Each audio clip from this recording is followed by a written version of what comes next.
It's time for the best coverage of the top stories in sports. The Sports Wrap with Jason Page starts now. And thankful to have you with us on this Thursday edition of the show. Robert Littal will hang out with us from BSO.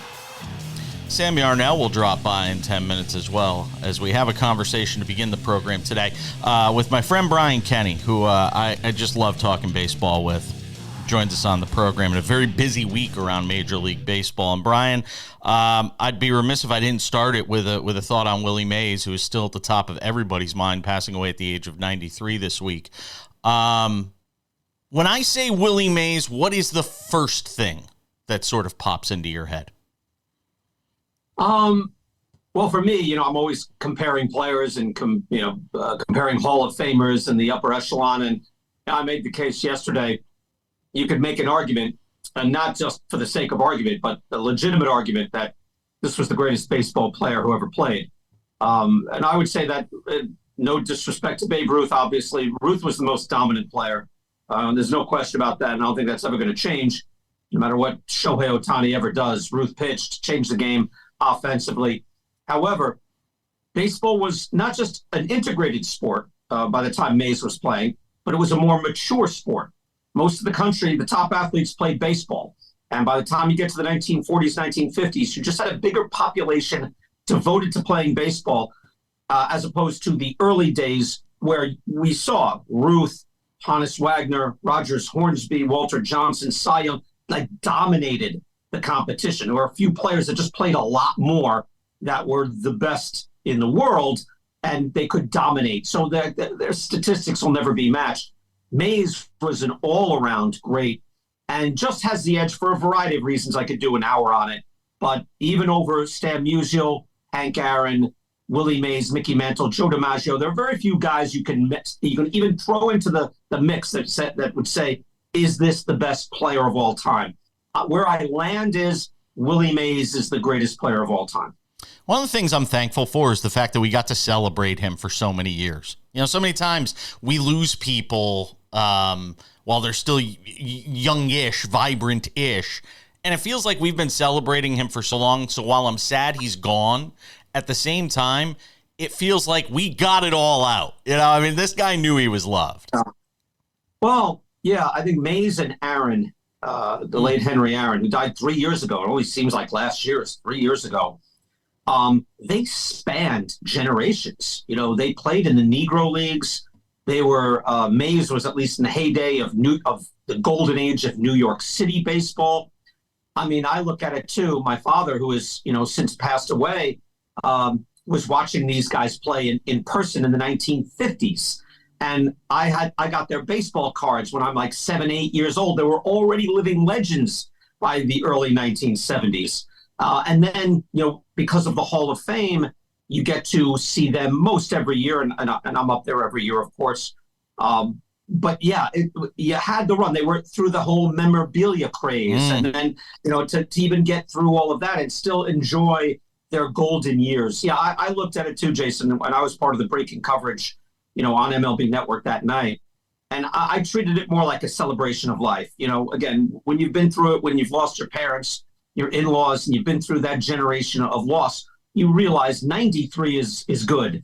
It doesn't get a lot better after that for most people in their 90s. So for Willie Mays to make it to 93, right, and I don't know, we spoke to John Shea of the San Francisco Chronicle yesterday. He said he spoke to Willie the day before, and Willie was, in his words, fine. Wow. And that morning, he said Willie was checked out by a doctor. There was someone over the house, and that afternoon, he just slipped away. Wow. So I look at it it was his time. And when you've been through this with elderly people, sometimes it's a rough go. The exit is rough. And sometimes you can go peacefully. Sometimes it's just your time. And it seems that's the way it was for the all-time great Willie Mays. MLB Network's Brian Kenny hanging out with us, does a great job with MLB Now weekdays. Brian, who's the greatest living baseball player with Willie Mays having passed? If he was the greatest living baseball player, who is now? It's funny how many people like that question. I was never into the greatest living player. Like Joe DiMaggio was voted that in 1969 famously, and that was begrudged by a number of people. But DiMaggio was spoken of the way Mays was, like on the field. He was truly something special. You had to see him play. I'd say Mike Schmidt is in that running. Wow. Mike Schmidt's the greatest third baseman in the history of the game. Johnny Bench is arguably the best catcher in the history of the game, along with Yogi Berra, who has passed. So I would go Schmidt or Bench. I'm not going for the guys who were on PEDs. They had extra help. I know where people want to go with that. I'm not doing it. There was no testosterone available for the players that I would regard the greatest of all time. So I would say, again, Joe Morgan would have been in that mix too. Joe Morgan just passed away. Morgan is the greatest live ball second baseman in the history of the sport. Again, Hornsby played in a very different era. Those guys are the greatest at their position. So I go Schmidt and Bench. We could do a lot worse. Everybody's talking about Yankees-Dodgers in a potential World Series matchup. We could do a lot worse than Yankees-Orioles, though, in the postseason, watching these two teams go at it over the first, 4 or 5 games of the season, couldn't we? Oh, it's excellent. I mean, it is. It's heavyweight baseball, because the Yankees are pretty loaded. And I'm surprised that their pitching, which was just, it shows you the mercurial nature of these things. It was just like, it was a real domino effect last year where they were decimated. Starting pitching was so thin. Now it's so deep, and they just get Garrett Cole back, who looked fine, who was healthy yesterday. But the Orioles are going to get better every week because they get a little older. They're still on the upswing, and they play hard. They're hard charging. They're probably going to need a little help in their rotation. They might have to expend some of their young resources. But, yeah, man, I mean, Judge Soto versus Henderson and Rutschman, I think, is a fascinating conversation. Yeah, it really is. And it's between watching Yankees-Dodgers, I mean, we don't get a ton of regular season baseball with buzz. And it felt like that Yankees-Dodgers series was just out of this world. Yeah. Remember a few years ago, what year was it, that both were in the LCS? Yeah. And we didn't get that matchup. I guess, was that the Yankees when they lost to the Astros? I forget now, year to year. But I remember people getting very excited. We could see Yankees-Dodgers. I don't want to be one of those people, the TV ratings will be great. Like, who cares? The TV ratings will be what the TV ratings are.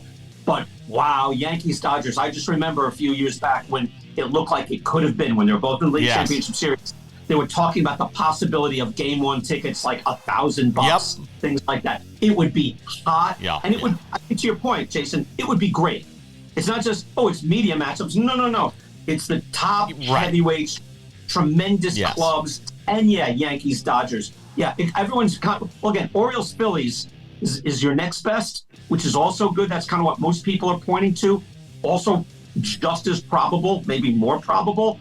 But yeah, either one would be great. But it would be nice to see baseball capture the nation's imagination, right? Not just we're going to watch it anyway. We love it. Baseball fans are going to watch it. But Yankees-Dodgers would bring in a lot of mainstream sports fans. Yeah, certainly would. Brian, I want to hold you for 1 second. Don't go anywhere. We're coming right back. Over 13 million Americans were affected by identity theft in 2022, and the threats go way beyond just credit card fraud. Today's identity thieves can use your information in ways that are easy to miss by just monitoring accounts and credit, like opening loans, transferring home titles, even committing crimes. Someone got my social security number, made a driver's license, and it was used for criminal activity. You can do so much with a social security number that I didn't know could happen. They drained my bank account. It was terrifying. You're even more vulnerable than you realize. Your information is exposed through online shopping, banking, even corporate data breaches.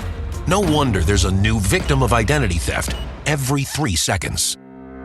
Only LifeLock alerts you to the widest volume of threats all in one place, like someone trying to use your social security number, open a new loan in your name, or even commit a crime in your name. There was a big yes button and there was a big no button. I clicked, that's not me, and LifeLock took it from there. If you become a victim of identity theft, a dedicated U.S.-based restoration specialist will be assigned to your case and work to fix the issue on your behalf. If something happens, you have somebody fighting for you.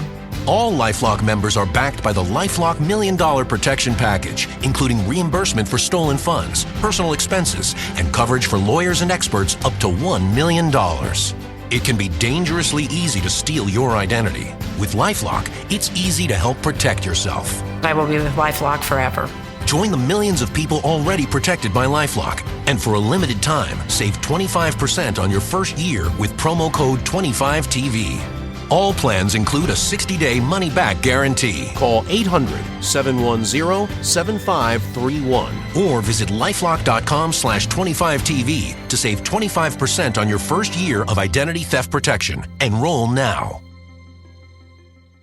Attention families with a loved one in a nursing home. If your loved one has suffered from bed sores, falls, broken bones, dehydration, or even death, you may be entitled to a substantial settlement. If you have a loved one who is injured in a nursing home, we will find out what happened. State violations are found against nursing homes every day. You have a limited time to file your claim, so don't wait. Call 800-398-5999 and speak with one of our attorneys. The call is confidential and free. Good to have you with us on this Thursday edition of Sports Wrap. Robert Littal will join us in about 20. Some WNBA news to get to coming up in a few that doesn't involve fights or, well, all the other mishigas that we've been getting into with the WNBA. Welcome back, Brian Kenny. Sam Yarnell joins the conversation as well. Brian, of course, MLB Now, weekdays over on MLB Network. Yeah, Brian, I just think that one of the big motifs we've seen throughout the league this year has been these injuries surrounding starting pitchers. Obviously, Wednesday, Garrett Cole making his first start of the season after the arm injury in spring training. And the laundry list of pitcher injuries this year is very long. What have you noticed as an insider to the game that has kind of contributed to this across the board? Or is there something specific in 2024 that you're seeing? No, last time I checked, and this is a few weeks ago, because I think when there was a real, seemingly an uptick in injuries, I was asked that, and there was a number of people that did some studies on it to see, are we seeing more injuries in 2024 than before? And the answer is no. This is normal. This is what happens now. You can trace it all the way back, and we can do a half hour on this. You can trace it all the way back to, we went from fairly recently, again, guys only 20 years ago, guys I was covering I covered high school sports 25 years ago. I saw kids getting drafted in the first round and the second round in the local area, upstate New York, where I was. Those guys all played three sports. Those guys were point guards. They were starting safeties on their football teams. They played all sports, and then they were also great baseball players. They got drafted. They played baseball. Now, not only are you not seeing that, where they're playing other sports through the year, they're not. If a pitcher is not even a baseball player anymore, it's pitcher only. And I've talked to parents even recently where they say, not only is it, because I always thought it was, if you're a pitcher only, that means you're the stud kid with the great arm. They don't want you messing around at shortstop anymore. You're probably the best shortstop on your team too, but no. But you're a pitcher only. And there are now kids, I've heard from parents that say their kids have become pitcher only because they said, you can't make the team any other way. So you can't crack this traveling squad, because that's where baseball's at now. Traveling squads, elite teams. It's unfortunate. That's where it's at. That's where we're getting major league players. And they're coming in ready. It's great training, but only a select few make it. And then among that grouping of pitchers, they're only pitching. So they're never basketball, no wrestling, no football, no shortstop, no third base, no outfield, no catching, no first base. They pitch. So by the time they get up to where they're elite, and then they do their elite training to get their arms ready, and every incentive is pointing them to popping the mitt. Everything points to, you have to have velocity and explosive stuff. So we can say all we want. We need to slow this down, and you have to know how to pitch. It ain't working, and it's not going to work. I don't know how to fix it, but I know it starts at the grassroots level. Every mom, every dad, every coach, every kid knows what they want. They know what baseball wants. They know what coaches, colleges, how you get promoted, how you get on a team, how you get a scholarship, how you get paid. Velocity. That's what plays, and that's what pays. So that's driving this, and I don't see it stopping. Hey, Brian, can you settle a debate for me between Sam and I here? I'm going to bring you in as the arbiter. Yes. Giancarlo Stanton, future Hall of Famer, yes or no? No. What? What, are you kidding me? He's going to hit 500 home runs. So? Is means nothing anymore. But there's nobody that's hit 500 that's never gotten in. You're telling me he hits 500 home runs, he's going to be the one that doesn't get in? That's not true, what you just said. It's not true. It's simply not true. This guy's with 600 home runs that haven't gotten in. Well, the juicers. But he's not a PED guy. I didn't say it was. He's more along the lines of, I'll speak your language. He has been for the past, actually mostly as a Yankee after his first year, which was a solid-ish year, not great. He's been Dave King Kong Kingman. He's an all or nothing, big hitter. What does he have, a 300 on base over the last 7 years? I think in his Yankee career, I think in 7 years, he's like a 9-WAR player. Not that WAR is everything, but he can't run, he can't field. All he can do is hit. And he's overmatched in a lot of pitching situations. His overall numbers are barely above league average. I know he had a big night last night. People get very excited. Had a decent season. He's had a decent season this year, actually. It's decent. What's his OPS plus, though? I don't even have it in front of me. It's like 118, maybe. Yeah. He's above league average because he will run into the ball and he will destroy balls now and then. He'll hit a 3-run home run. I know he will. On the by and large, though, he's not. I guess you could call him a good player, but he's barely above league average the last 7 years. And that's all he does is hit. I just find it hard to believe that if he gets to 500, he wouldn't get in. That there isn't enough guys out there. Has he been a great player as a Yankee? Great? Oh, no, absolutely not. He's been injured. I mean, he's been plagued by injuries this whole time there. He's only, I think in his 7 games, I don't know the exact numbers. I'm just saying the totality of it all, the 500 home runs, I think gets him in. I think it gets him across the finish line. Look, I look at it too. How many times as a Marlin, let's go back to his Marlins days where he's young and strong. How many times did he play over 130 games? I think twice, maybe 3 times. I don't know. Again, I don't have it in front of me. But he had trouble staying on the field then. He had, I think, legitimately 2 great years, and that's it. The rest of the time he's playing 110 games. Now with the Yankees, sometimes he plays 28 games. He hasn't been a good contributor on the Yankees since his first year, where that also was not a great year, but at least was a full season. He's not Hall of Fame level. It's a lot of home runs, but we've gotten past that where, 500 home runs, that home run club, it's been devalued. Maybe rightly so. He's also playing in the highest home run era of all time. You just ruined my day, Brian. You just ruined my Thursday, Brian. And made mine. Yes. By the way, you know what made my day? 3 hours and 40 minutes of Yankees-Orioles last night for 10 innings. 3 hours and 40 minutes, baby. Why was it that long? Just extra innings? I know it went extra innings. It was a lot of pitching changes. Yeah, there was a lot going on in that game. Let's not get back to that. I thought of you the whole way through. Look, Brian Kenny, MLB Now on MLB Network weekdays. I know you got a busy day, and I appreciate you giving us a few minutes. Thank you, sir. Hey, anytime I can settle a bet with you guys and you lose, I'm in. We'll be back with more Sports Wrap. Don't go anywhere.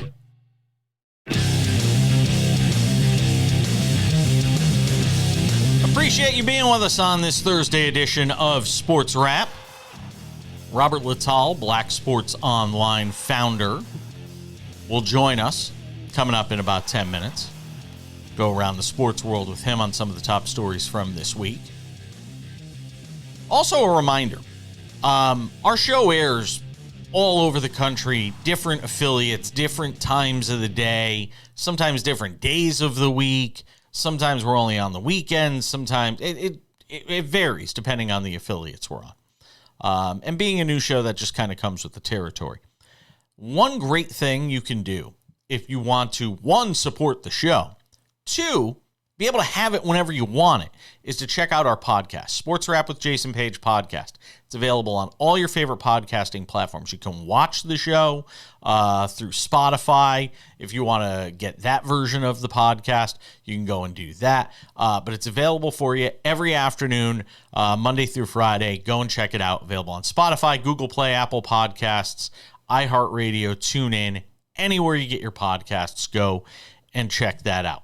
All right, let's talk some WNBA. And it's WNBA news that doesn't fit the narrative of salacious or players attacking other players verbally, or discussion of hard fouls.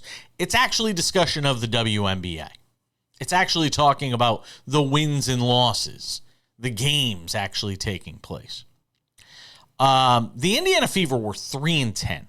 They were playing abysmal basketball. People were calling for their head coach, Christy Sides, to get fired. People were talking about whether or not Aaliyah Boston could coexist and play together with Caitlin Clark. I mean, this thing was really headed off the rails. Well, 3 games later, what a difference those 3 games make. The Indiana Fever have won 3 in a row. They're 6-10. You had Caitlin Clark filling up the stat sheet on Wednesday night in a victory. And all of a sudden, you look up, as crazy as it sounds, even at 6-10, the Indiana Fever right now are in the playoffs. I need my Jim Moore. Do I have a Jim Moore going, playoffs? That's right.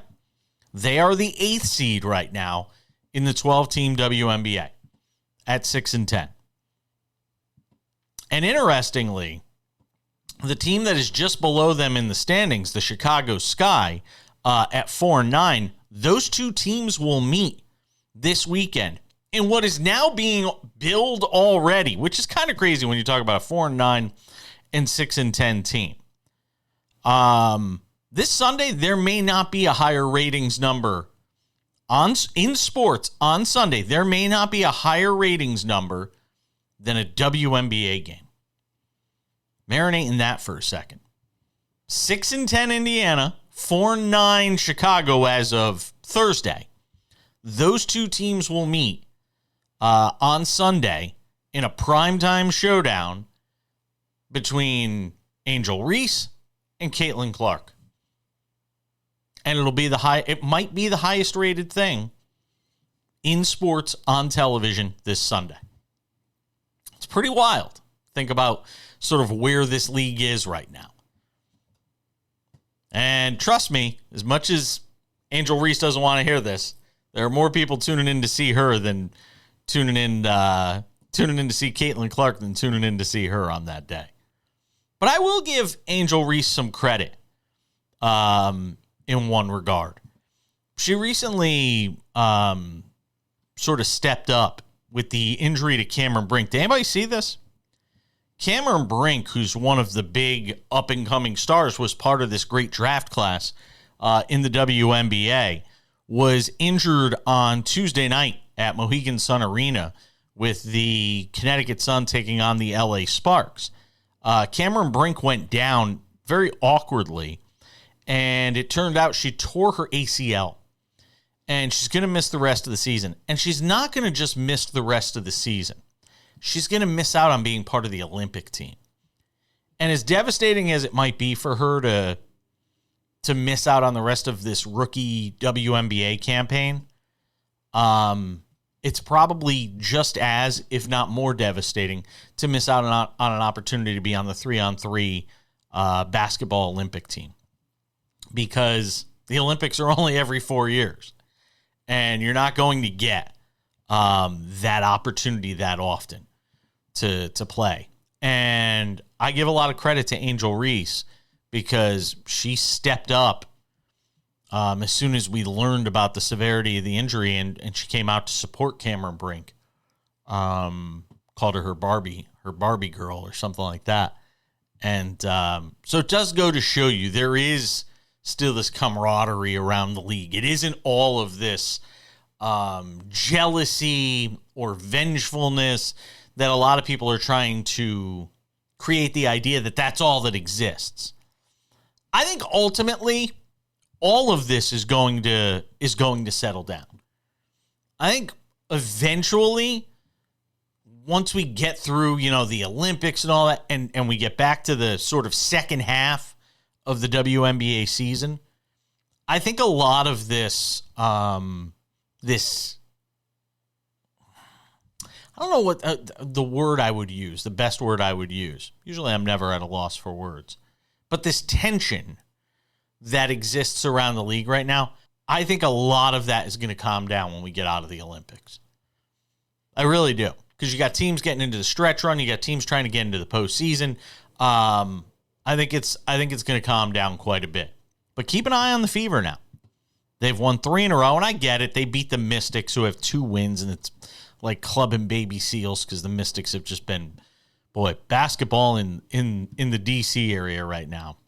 For our friends watching on Masson, I apologize. Because even in the collegiate ranks, you got Georgetown, you've got the Washington Wizards, and you've got the Washington Mystics, and they are all really struggling. There's just no way of getting around it. But Aaliyah Boston, how about 22-8 for her last night? Clark, 18 points, 12 rebounds, 6 assists, 4 steals. She's still turning it over too much. There's no getting around that. But Indiana, 3 wins in a row, starting to play a bit better. And barely mentioned in this conversation, by the way, were the Connecticut Sun, who were mentioned in passing in the Cameron Brink story. Just continue to dominate. And everybody still thinks it's a foregone conclusion that it's going to be the New York Liberty that come out of the East. Connecticut Sun are 13-1. Not getting any love, though. We're coming back. Robert Littal, Black Sports Online, stops by the show next.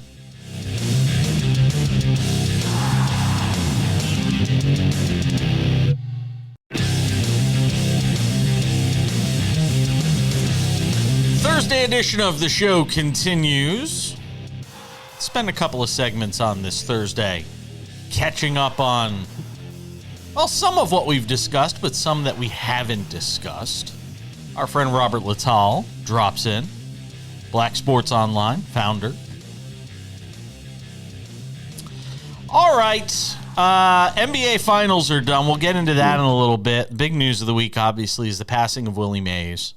And it happens in the week where they're having this, this game at Rickwood Stadium. And there's so much that goes into this conversation, but I want to get the perspective of a black man that probably follows and enjoys Major League Baseball and knows about the life of Willie Mays and sort of what his passing and the impact that all has on somebody like yourself. Yeah, besides, just seeing anybody pass away is sad.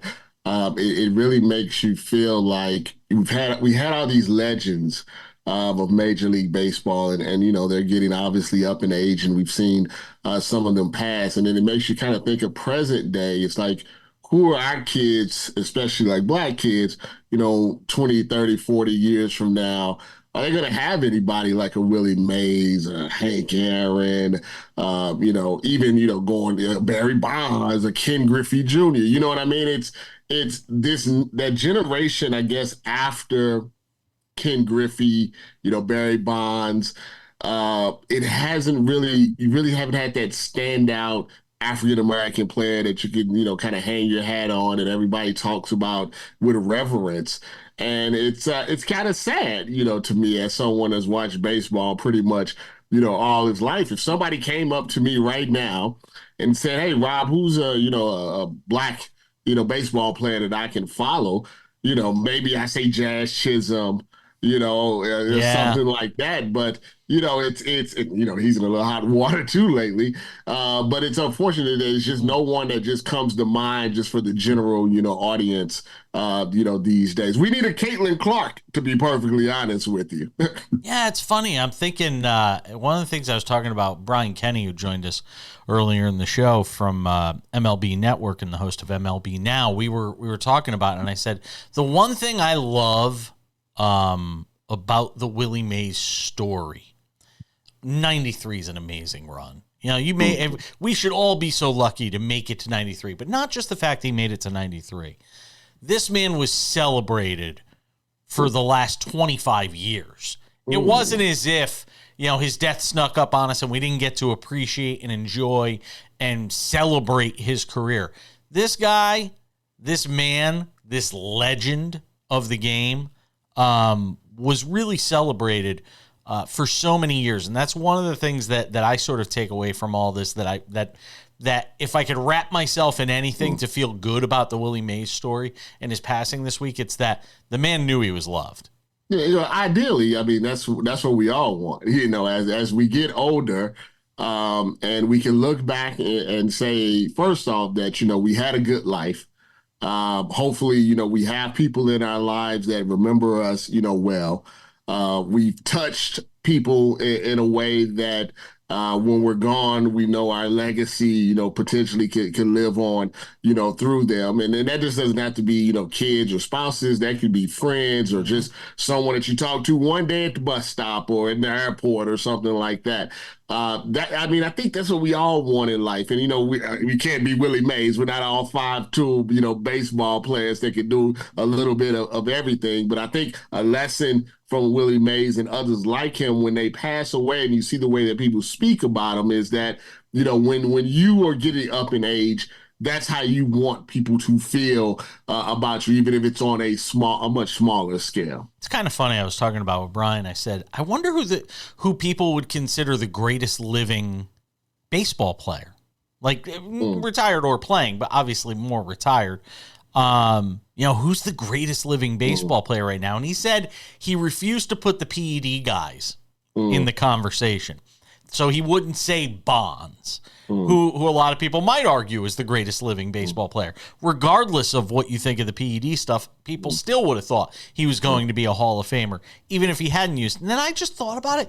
I didn't hear Brian mention this name, and you might have mentioned him before. Greatest living baseball player has to be Ken Griffey Jr., doesn't it? Yeah, I mean, if you want to take the PED situation kind of out, of it, I could definitely see an argument where Ken Griffey, throughout his career, just the consistency that he had. He was on the field. He was just amazing. Yeah. It's always going to be Barry Bonds to me, and I don't have the same type of feelings for the Peds that others do. It's very kind of odd to me because in other sports, like football, for example, someone like Rodney Harrison could possibly go to the Hall of Fame. Nobody ever even talks about the fact that he was suspended. Boxing, they cheat all the time. And that's a contact sport, and people kind of shrug it off. And you see people like Shane Mosley that is in the Hall of Fame that's been busted before. But baseball just holds it in this really high regard, even though, in my opinion, at the time it wasn't illegal. To me, it's like in the 50s when they were taking speed and taking greenies, taking greenies. Yeah, so when stuff's not illegal and you're taking it.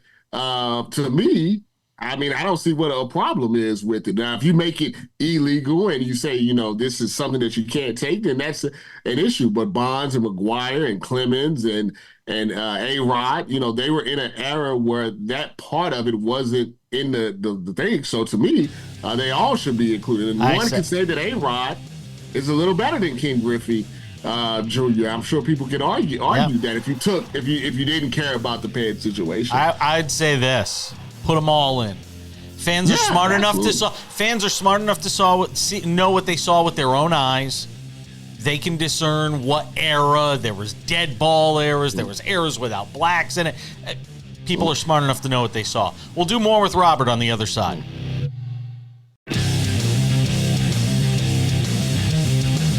The one and only Sports Wrap rolls on this Thursday. Tomorrow, Kurt Heelan, Pro Basketball Talk at NBCSports.com, will drop by the program. Get some thoughts with him on what's going to be a crazy NBA offseason. Already feels like it has been a crazy NBA offseason. So we'll get into it with him on that. Tino Patino will be by as well. It's NASCAR Friday, but we continue our conversation with Robert Littal. Black Sports Online hangs out with us on the show every week. This is you somehow this wound up in my Twitter feed, courtesy of yourself yesterday. This bizarre story out of Milwaukee, well, partly out of Milwaukee. The Brewers had an employee that was a female assassin. Yes. That was hired to kill a boutique owner. Correct. I mean, this sounds like something that's just made for Hollywood, Robert. Tell me about this story. Absolutely. It's a Jason Bourne movie. It's a Jack Reacher book. It's almost impossible to believe until you see the actual police report. But there's a woman named Amy Berto. She worked I guess, in customer service or sales with the Milwaukee Brewers, which was, quote unquote, the front. And, her real job was paid assassin. And, this wasn't her first job on American soil. She had a job, and thankfully for the person that she was trying to take out, her gun jam, maybe she's not the best assassin in the best world. shot. But the crazy part about it to me is just like with Jason Bourne and the Fast and the Furious, the Expendables, she was able to get out the country. So, that part to me is like, okay, who the person is. And so we have fake passports. How do we get from Milwaukee to England or Italy or wherever she's at? They believe she's at right now. To me, that's the craziest part, that they knew exactly who the shooter was, or the alleged shooter, and she was able to get out the country, and she is on the run now. I'm scared by doing the story. She might come after me. Is she from the U.S. originally? We don't know. We don't know if that's a real name. We don't know if she's, from Russia. We don't know if she's some sort of spy. We just know that's the name that, she used. In the story, she had all these aliases that she used at fake hotels when, she was setting up her, I guess, assassination, plans. So that's the name that we have. But at this point, they don't really know what her real identity is, who exactly she's working for. Is she an independent contractor, or is she working for a particular country? Nobody knows. I know it's dumbfounded, right? I am. I've sat here and read through the story. I've looked through the photos and all of this. And it's one of these things. I always say this all the time. Whenever a story comes out about a professional athlete and it's some, terrible, salacious story and everybody's like, I always try to remind people that all we really get into each other's lives, and especially the lives of famous people, are little peepholes. And we try to discern, and try to extrapolate from these little peepholes into athletes' lives. We try to figure out, wow, the Brett Favre story was the perfect example of it. When the Brett Favre massage therapist story happened, or even the painkiller story, everybody was just like, oh my God, I can't believe this is happening. And I remember telling people at the time, we live in this world where we think we know somebody just because we get a glimpse of them on TV or a 5-second interview or a 30-second post-game thing. You don't know anything. Yeah, you have no idea who anybody really is. I mean, I could have 7 people locked in my basement that have been there for 20 years and you'd never know. It's odd to me that people react certain ways, especially the athletes, when something bad happens, because you don't know what your neighbor's doing. Yeah. You don't know what your coworker's doing when it's off the clock. Yep. So why would you assume that an athlete, no matter how nice he or she is, to the media, and some of them are smart. Yeah. Some athletes are very, very smart. I know some athletes that people would say, that guy's a very nice person. And I've heard things when the camera's off, I'm like, oh my God, really? And some people are better at it than others.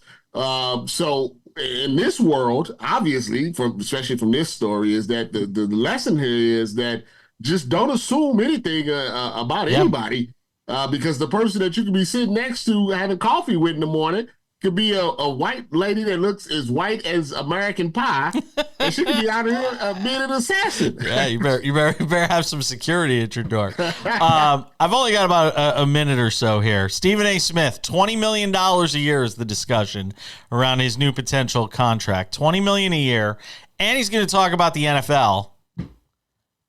Let's just overexpose. I don't want nobody to complain about it, because they made Stephen A. Smith. I told, just to get this quick little story out, his videos of him walking in the NBA oh my finals. God. Okay, everybody hates him, right? Good on Mad Dog for crushing him for that too. Yeah, but the video got 6.5 million views. Oh my God. The video for Jason Tatum walking in, 137,000.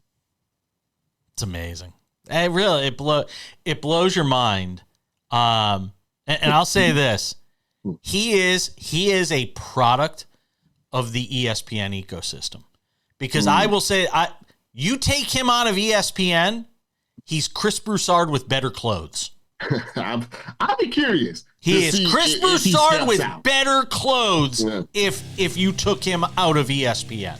Well, we'll see in 2025. There should be some interesting moves. NFL. I need him talking about the NFL like I'll get myself in trouble. Robert Littal, Black Sports Online. Check his work out there. Stay out of trouble, my friend. Stay out of trouble, my friend. Me just walking in my backyard, see how many views I can get. Watch out for watch out for assassins.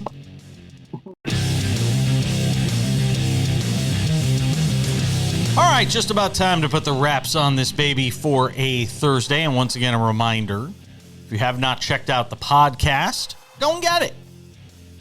You can listen to it. You can watch it.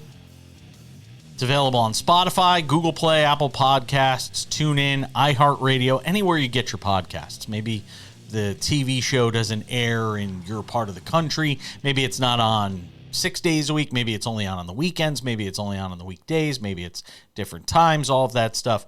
Take all of that out of the equation. Go and check out the podcast available for you there every day. Tomorrow on the show, Kurt Heelan, Pro Basketball Talk at NBCSports.com. A lot to go around the NBA with him, and including a post-mortem on the NBA Finals with the Celtics, obviously, winning their 18th World Championship. And Tino Patino. It's a NASCAR Friday. So who else would we talk to? All right, time for some odds and ends. Finish the show out with some golf today.